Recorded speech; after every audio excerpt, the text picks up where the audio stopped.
হে freelancer, আজকে আমি কথা বলবো চাপাবাজ ফ্রিল্যান্সারদের নিয়ে।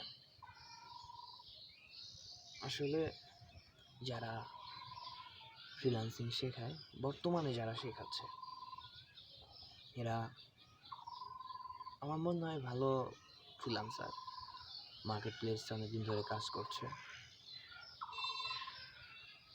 সবাই না, আমার কথায় সবাইকে মিন করছি না, কিছু কিছু ইনস্টিটিউট দাঁড় হয়েছে বর্তমানে। তারা এমনভাবে তাদের ইনস্টিটিউটের মার্কেটিং করতেছে, দেখে মনে হয় যে ভাই, আমি কেন চাকরির পিছনে দৌড়াবো? ফ্রিল্যান্সিং করলেই তো মাসে 50,000 60,000 টাকা ইনকাম করতে পারতেছে। তারা আসলে তাদের ইনস্টিটিউটের এমনভাবে ক্যাম্পেইন করে, এমনভাবে মার্কেটিং করে, যারা নতুন ফ্রিল্যান্সিং করতে আগ্রহী তারা অল্পতেই বাস খায়া যায় তাদের মার্কেটিং দেখে, তাদের কথাবার্তা শুনে। তারা এমনভাবে কথা বলে যে একদম ফ্রি কোর্সে আর্নিং করার সুযোগ, 2 মাসের মধ্যে আর্নিং প্রুফ, আজীবন সাপোর্ট, লাইফ টাইম সাপোর্ট, 24 ঘন্টা সাপোর্ট, এই সেই হাবিজাবি কত কি। আমি তাদেরকে প্রশ্ন করতে চাই যে ভাই, এইভাবে তাদের নতুন যারা ফ্রিল্যান্সিং করতে চায় তারা অনেক স্বপ্ন নিয়ে আসে ফ্রিল্যান্সিং মার্কেট প্লেসে। এইভাবে যদি আপনারা মানুষের স্বপ্নগুলো ধ্বংস করে দেন, কেমন হয়ে যায় না? আমার দেখা অনেক ফ্রিল্যান্সার আছে যারা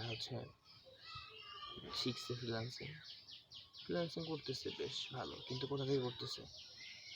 তারা যে ইনস্টিটিউট থেকে শিখছে ওইখান থেকে দু একটা করে কাজ দেয়, তারা করে এবং করতেছে, এটাই হয়। আমার কথা হচ্ছে ভাই, আমি যদি তোমার কাছ থেকে 15,000 টাকা কিংবা 20,000 টাকা দিয়ে কোর্স করি, তাহলে আমি তোমার থেকে কেন কাজ নেব? আমাকে মার্কেট প্লেস থেকে কাজ নিয়ে দাও, আমাকে এমনভাবে তৈরি করো যাতে মার্কেট প্লেস থেকে আমি কাজ পাই।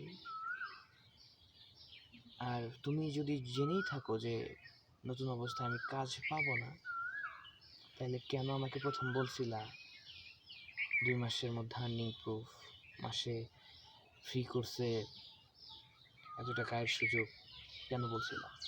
আমি তাদেরকে প্রশ্ন করতাম এটা,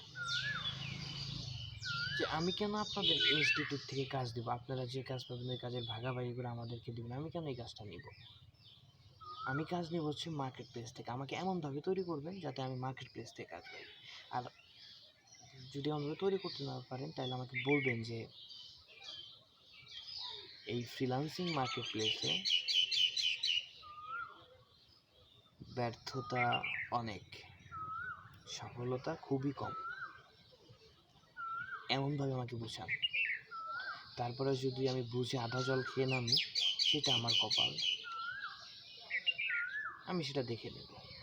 কিন্তু ভাই, আমরা সবাই মধ্যবিত্ত ফ্যামিলির পোলাপান আছি, যারা এই ফ্রিল্যান্সিং স্বপ্নটা বর্তমানে বেশি দেখতেছে। মধ্যবিত্ত যারা, অল্পতে আয়ের সুযোগ, এদের স্বপ্নগুলো আপনারা এইভাবে মাটি করে দিয়েন না। অনেক কষ্ট লাগে যখন এইসব ইনস্টিটিউটের ভিডিওগুলো দেখি, এবং যারা নতুন ফ্রিল্যান্সিংয়ে আসে, ফ্রিল্যান্সিং করতে যায়, খুব খারাপ লাগে আপনাদের জন্য, যে কীভাবে আপনি মানুষের স্বপ্ন, আপনারা মানুষের স্বপ্নগুলো ধ্বংস করতেছেন। ভালোভাবে কাজ করার তৌফিক দান করুক আপনাদের। আমি কিন্তু সবারই মিন করিনি, গুটি কয়েক ইনস্টিটিউট আছে যারা এইভাবে তাদের নিজেদের ক্যাম্পেইন করতেছে, মার্কেটিং করতেছে তাদের ইনস্টিটিউটের। সো তাদের উদ্দেশ্যে এই কথাগুলো বলা। এখন যারা এরকম আছেন তারা তো বুঝবেন যে কাদের বলছেন, আর যারা এরকম না তাদেরকে তো আমার এই উদ্দেশ্য করে কথাগুলো তাদের উদ্দেশ্য করে বলা না।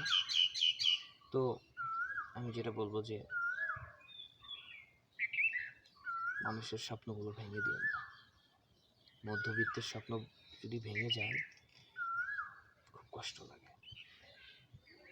হে ফ্রিল্যান্সার, কি অবস্থা? তোমরা হয়তো কথার ধান্দায় পড়ে ইমোশনাল হয়ে গেছো না, আর ইমোশন হওয়ার কিছু নেই। আজকের মতো এখানেই, পরবর্তীতে যদি কোনো কথা পাই অবশ্যই বলবো তোমাদের সাথে।